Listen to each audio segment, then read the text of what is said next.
오늘 가을철 특별 새벽 기도에 나온 여러분 진심으로 환영합니다. 그리고 유튜브에 온라인으로 함께 참여하는 우리 성도님들에게도 하나님의 은혜가 함께하기를 주님의 이름으로 축복합니다. 이번 기도 기간은 이렇게 가을철 특별 새벽 기도회 팜플렛을 만들었는데요. 열흘 동안 우리가 우리의 믿음의 기초를 다시 한번 확인하는 그런 시간으로 우리 하나님 앞에 말씀을 나누면서 기도하기를 원합니다. 이 코로나 바이러스 때문에 1년이라고 하는 긴 시간 동안 우리의 믿음도 또 우리의 생활도 여러 가지 면에서 다시 점검하고 살펴야 되는 그런 시간입니다.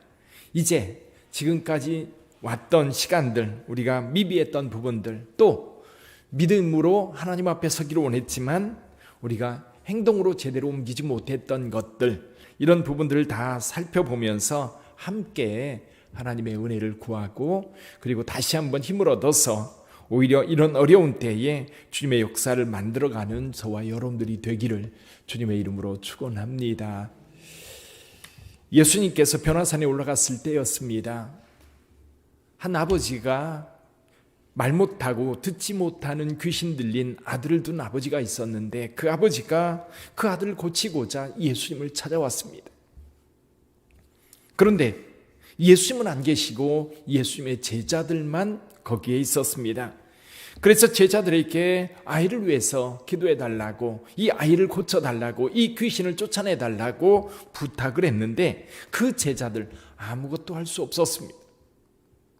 그러는 사이에 산에 올라갔던 예수님께서 내려오셨습니다. 예수님을 제자들도 반겼고 이 아버지도 반겼습니다. 그러면서 이 아버지가 예수님께 와서 이렇게 말을 했습니다. 할 수 있으면 무엇이든지 해주십시오. 예수께서 말씀하십니다. 할 수 있거든요. 무슨 말이냐? 믿는 자에게는 능히 하지 못할 일이 없느니라. 이때 아버지가 급하게 예수님께 소리치며 외칩니다. 내가 믿나이다.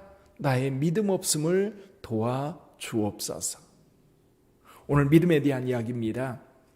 오늘 태초에 하나님이 천지를 창조하시니라 하나님의 말씀을 선포하고 있는데 이 선언이에요. 무슨 뜻이냐면 우리 하나님께서 살아계시며 뿐만 아니라 우리 하나님께서 이 천지를 만드셨다라고 하는 분명한 선언입니다.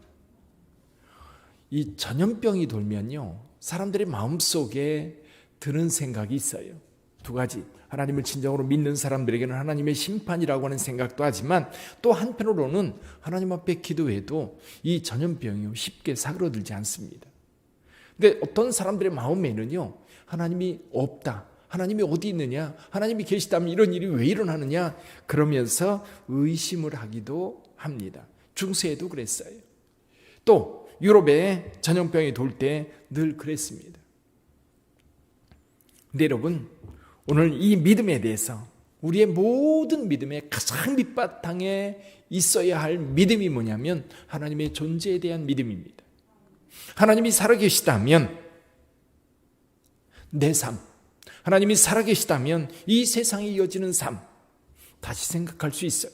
그래서 오늘 하나님을 믿는 사람의 삶과 하나님을 믿지 못하는 사람의 삶, 다시 생각을 하면서 오늘 우리는 어느 자리에 있는지 살펴볼 수 있기를 바랍니다. 헬라 사람들은요, 만물의 기원이 어디에서부터 어떻게 시작됐을까를 고민하면서 철학을 시작했어요. 오늘날 과학이 발달하면서 사람들은 생물학에서 만물의 근원을 찾으려고 애를 썼습니다. 이게 진화론입니다. 생물의 기원, 생명의 기원.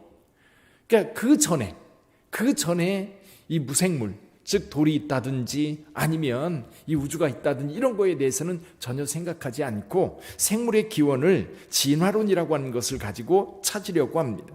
그러나 생물학에서 그리고 지질학에서 이 진화론의 근거를 전혀 찾을 수가 없었다고 합니다. 이유는 뭐냐면 생명의 자연 발생설과 더불어 종과 종 사이에 이 대진화를 이야기하는데요, 그거를 증명할 만한 어떤 근거도 나오지 않았기 때문입니다. 그러니까 진화론은 어떤 부분 설명하긴 하지만 그러나 근본적인 문제를 설명할 수가 없는 거예요. 더군다나 이 요즘에 우리 지금 21세기의 가장 무신론자의 대표자가 누구냐면 도킨스라고 하는 사람입니다. 이 사람은 인간 진화가 인간의 이기적인 유전자에 의해서 진화해온, 그래서 인간을 뭐라고 얘기하느냐면 자기 진화를 위한 기계로 봅니다. 인격이나 또 생명의 소중함은 거기에 없어요. 그냥 이기적인 유전자가 자기 이기적인 어떤 것을 존재하기 위해서 만들어낸 결과물이 인간이라는 거예요. 우리의 개체라는 거지. 결국 그 이야기를 듣다 보면 인간이 무슨 의미가 있는가라는 생각이 들어요. 가치가 없어요. 존중할 이유도 없고요. 도덕의 근원도 없어져 버립니다. 그러나 성경은 분명히 선포해요. 하나님은 살아계십니다. 여기서 하나님의 존재에 대해서 묻지 않아요. 하나님은 계신 거예요. 뿐만 아니라 그분은 천지를 창조하셨습니다. 근데 천지를 창조하기 전에 어떤 일이 있었느냐면요, 2절에 보면 땅이 혼돈하고 공허하며 흑암이 깊음 위에 있고 하나님의 영은 수면 위에 운행하시니라. 창조 전에 있었던 것이 있어요. 이게 뭐냐, 혼돈과 또 여기 공허입니다. 혼돈과 공허. 그게 무질서예요. 그게 창조라고 하는 것은요, 질서를 잡는 겁니다. 우주의 질서를 부여하고요, 생명의 질서를 부여하고요, 그리고 모든 존재에 질서를 부여하는 것이 창조예요. 그래서 빛과 어둠을 나누고, 그리고 그 하늘 궁창과 아래 궁창, 윗 궁창과 아래 궁창을 나누고, 물과 무틀 나누고, 그리고 질서를 잡아갑니다. 여기에 또 빛을 창조하셔서 낮에는 해가, 밤에는 달이, 별들이 주관하게 하시면서 우주 만물을 만들어 가십니다. 자, 혼란스럽고 공허하고 혼돈 가운데 있는 거기에 질서와 또 한 가지 분명한 목적을 부여하십니다. 이게 창조예요. 혼돈과 공허 속에 거기에 질서를 잡고 거기에 목적을 부여할 때에 이것이 창조물로 탄생하게 되는 겁니다. 그러니까 여러분, 이 하나님을 믿는 믿음이 있으면 그 믿음 안에서 만들어지는 게 뭐냐면 질서이고요, 그리고 거기에 대한 존재 목적과 이유가 분명하게 부각이 돼요. 근데 하나님 없는 삶은요, 혼돈과 또 공허 가운데 살아갈 수밖에 없는 거예요. 무질서 속에서 어떻게 살아가야 될지, 그러니까 각자 자기 소견에 좋은 대로 살아가는 거예요. 그러니까 어때요? 자기 소견에 좋은 대로 살아가다 보면 그게 우리 사회 속에 각자 좋은 대로 살아가니까 괜찮을 것처럼 보입니다. 그래서 애써 사람들은 하나님을 무시하고 살려고 그래요. 애써 하나님을 그냥 없는 것처럼 여기고 살아가려고 그래요. 그러다 보니까 전쟁, 그러다 보니까 이 사람들의 삶이 혼란스럽고 혼돈스럽고 또 도덕이라고 하는 것이 사라져버리는 그런 삶을 살아갈 수밖에 없는 겁니다. 그러니까요, 하나님이 빠지면 혼란스러워요. 혼돈이 만들어져요. 그러니까 어떤 일이 벌어질 때에 사람들은 뭐라고 설명을 하냐면 우연히 일어났다라 그래요. 우연히. 근데 사실 세상에 일어나는 사건들을 가만히 들여다보면요, 우연은 없습니다. 인과관계가 분명해요. 우연히 일어나는 게 아니에요. 하나님의 섭리와 우리가 설명할 수 없는 그곳에 하나님의 섭리가 있고요, 하나님의 이끄심이 있어요. 우리는 과학이라고 하는 것을 통해서 또 나름대로 우리 경험을 통해서 뭔가를 설명하려고 해요. 그런데 설명할 수 없는 많은 것들을 하나님을 믿지 않는 사람들, 하나님이 없다 말하는 사람들에게는 우연히 이루어졌다. 세상에 우연이 어디 있습니까? 하나님의 목적이 분명히 거기에 개입되어 있고 하나님의 인도하심이 있는, 코로나 바이러스 문제도 마찬가지라고 봅니다. 우연히 만들어진 게 아니에요. 어쩌다 보니까 생긴 게 아니에요. 그래서 사람들은 말합니다.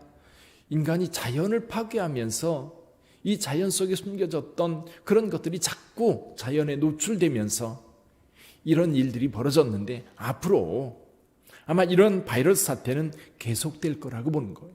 왜냐하면 인간에 의해서 자연이 파괴되면서 이 서식지를 이뤄가는 생물들이 계속해서 우리를 공격하는 거예요. 자, 거기에도 그런 원인이 있다라고 한다면 만물의 근원은 분명히 시작점이 있고요. 그것을 출발하게 했던 분이 계신데 그분이 바로 하나님이신 거지. 여러분, 오늘 저와 여러분 하나님을 믿으면서 여기까지 왔습니다. 하나님을 믿는다고 분명히 말합니다. 그런데 여기에서 분명히 한 가지 더 해야 될 게 있어요. 하나님을 믿는다면 우리의 행동도 달라져야 돼요. 우리의 생각도 달라져야 돼요. 근데 하나님을 믿지 않는 사람들은 당연하게 그렇게 살아요. 멋대로 살아요. 질서가 없어요. 그게 동성애도 생기는 거고요. 그러니까 그런 동성 결혼을 하겠다라고 그렇게 주장하는 거예요. 왜? 내가 하고 싶은 대로 하면서 살면 된다고 생각하니까. 거기에 혼란만 있고요. 거기에 질병이 생기고요. 거기에 고통이 있고요. 그렇습니다. 그러면 하나님을 믿는다고 말하는 사람들은 어떻게 살아야 될까? 하나님을 믿는다고 말하는 사람들은 분명히 하나님께서 계신다고 하는 사실을 확신하기 때문에 그분 앞에서 사는 거예요. 그럼 우리가 악을 선택할 수 없습니다. 불의를 선택할 수 없습니다. 뿐만 아니라 하나님의 목적이 뭔지 우리는 잘 알지 못할 때는 물 끓고 기도하는 거예요. 하나님의 뜻을 묻는 거예요. 하나님의 인도하심에 우리 자신을 맡기는 거예요. 그래서 우리 믿음이라고 하는 것은요, 믿음이 행동으로 드러날 때 믿음이에요. 그냥 속으로만. 누가 물으면 나 하나님을 믿지. 하나님 믿어.